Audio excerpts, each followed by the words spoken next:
Ladies and gentlemen, welcome to Warcraft Weekly, episode number 5. And this is your weekly news show, taking a look at everything that's been happening in the world of Azeroth. Today's date is the 21st of September, and we're going to be taking a look at everything that's been happening in the past 7 days, and a little bit more on top of that, because unfortunately I was ill last week and was unable to put together a Warcraft Weekly. But nevertheless, in the news this week, at the back end of last week, we got to take a look at the third installment of the Lords of War animated miniseries.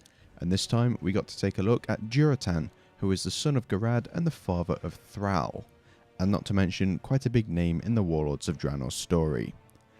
As with every release of a Lords of War episode, there is a new character page available for you to go and read, which has a lot more information on Durotan, his backstory, and also his role in the events that are going to unravel throughout the period of Warlords of Draenor.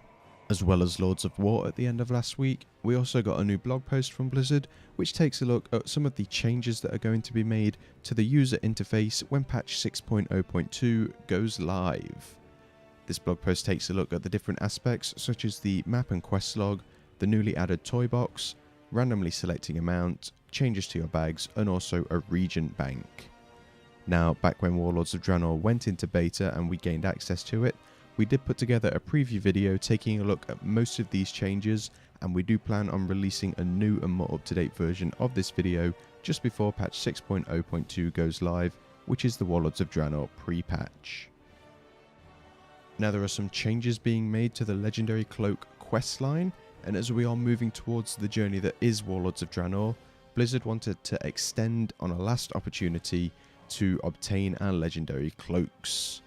Now, as part of the Mist to Warlords transition, they're going to be making some changes and ultimately closing out the legendary cloak questline as we head into the new expansion. When patch 6.0.2 goes live, any player who is not currently on the questline for the legendary cloak will no longer be able to begin it, and they will also be removing the Test of Valor step when 6.0.2 goes live, as part of the transition from using the Valor currency. Now, when Warlords of Draenor launches on November the 13th, the Legendary Cloak questline will be gone for good, and the quests and the cloak will no longer be obtainable by players, and anything that is related to the in-progress quests will be cleared from your log. Now, initially, the Gaze of the Black Prince buff was meant to expire early last week, I believe it was on Tuesday. However, is now going to remain active until the Warlords of Draenor pre-patch goes live. This just gives you a chance to get your cloaks in a timely manner before we do head into Warlords of Draenor. We had an interesting blog post during this past week, and Blizzard have released the first in a series of blog posts that are going to take a look at the programming and engineering side that covers the technical nuts and bolts that go into creating and running World of Warcraft. So if you are interested in game engines or anything along those sides, pretty much the back end of the games, then these blog posts are for you. Now, the first blog post that was released this week took a look at how Blizzard are taking strides to improve the performance of World of Warcraft while ensuring there is plenty of potential to further increase the graphic fidelity and enhancement of their support of high-end processors and graphics hardware. We don't know when the next blog post is going to be released, but we do recommend you give these a read because it is interesting to see how Blizzard are trying to improve our gameplay experience from a more technical point of view. Earlier on in the week, the Warcraft official Twitter account tweeted a picture of a Murloc with a Blizzcon logo in the background. So that can only mean that we now know what the in-game gift for going to Blizzcon or purchasing this year's virtual ticket looks like, and it's a Murloc version of Grommash Hellscream. He even comes with his own little Murloc-sized Gorehowl weapon. It's seriously cute and amazing, and you should keep in mind that if you do want to be able to watch BlizzCon, the virtual ticket is now on sale for you to purchase. Now, with the update of the character models and the animations for Warlords of Draenor, quite a few players have been asking if Blizzard are going to be enabling the feature where people can customize their face, and Blizzard have come out and said that the simple answer is yes. So, as of Warlords of Draenor, you will be able to go to the in-game barbershop and purchase additional face customizations for your character once all of the updates have been made. So if you're not happy with how your face currently looks, you can go and change your face at the odd place that is a barbershop. Bit of a weird place to do it. I'd prefer it to be like a customization base in our garrisons maybe, but nevertheless, at least we can change our facial expressions to something more up to date.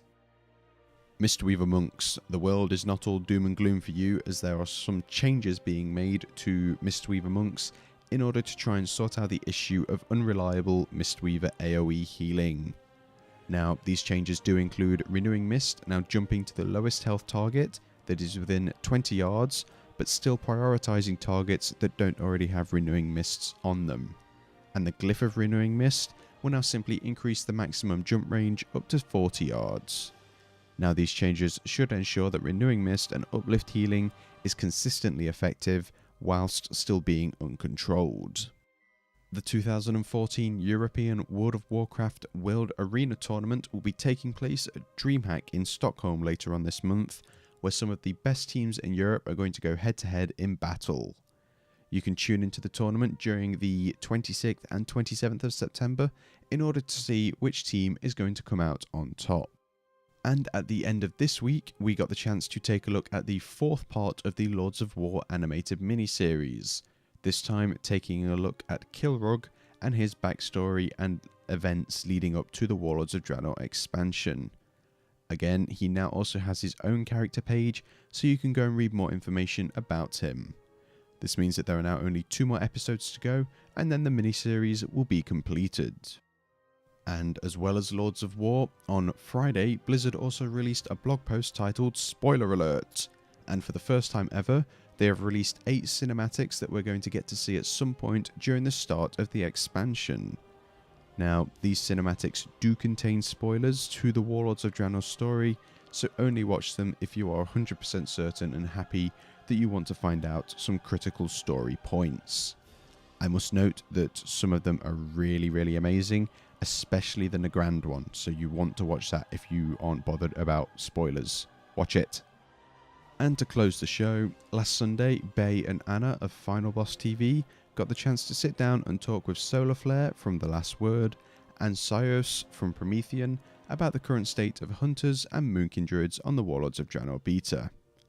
As always, this episode was packed with information, so if you are a Hunter or a Moonkin Druid, I highly recommend you go and give it a listen, and there will be a link to the full show in the video description below. As always, you can also check out Finalboss TV on twitch.tv/FinalbossTV every Sunday at 4 PM Eastern Time. So that's going to wrap up episode 5 of Warcraft Weekly. As always, thank you for watching, and we'll see you next Sunday.